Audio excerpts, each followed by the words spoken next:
आज हम वेक्टर के बारे में पढ़ने जा रहे हैं। वेक्टर क्या है? वेक्टर एक ऐसी चीज़ है जिसमें direction as well as magnitude होता है, यानी एक वेरिएबल लेते हैं जैसे v फॉर रेफरेंस। v जो है एक वेक्टर है। वेक्टर रिप्रेजेंट कैसे करेंगे? उसके ऊपर एरो बना के हम रिप्रेजेंट करेंगे कि ये एक वेक्टर है। हाँ, वेक्टर रिप्रेजेंट करेंगे। पर वेक्टर किस चीज़ से बना है? हमारा डायरेक्शन और मैग्नीट्यूड से। ये डायरेक्शन और मैग्नीट्यूड मल्टीप्लिकेशन में इनटू होते हैं दोनों एक साथ, और ये सबसे इम्पोर्टेंट, ये बहुत आगे काम आता है। अब डायरेक्शन मैग्नीट्यूड से शुरुआत करते हैं।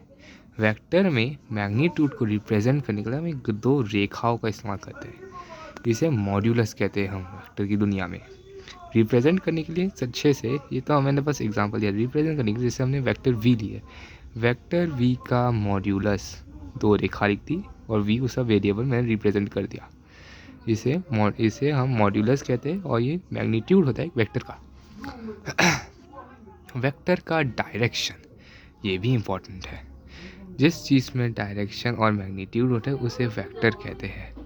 डायरेक्शन को रिप्रेजेंट करने के लिए हम एक वेरिएबल लेते हैं, ऑफ कोर्स वेक्टर है, वेरिएबल लेंगे ही, तो उसमें कैप डालते हैं। कैप, ये कैप क्या है? ये कैप हमें डायरेक्शन बताने में मदद करता है कि कैप ये बताता है कि ये डायरेक्शन है, ये वे है उसका।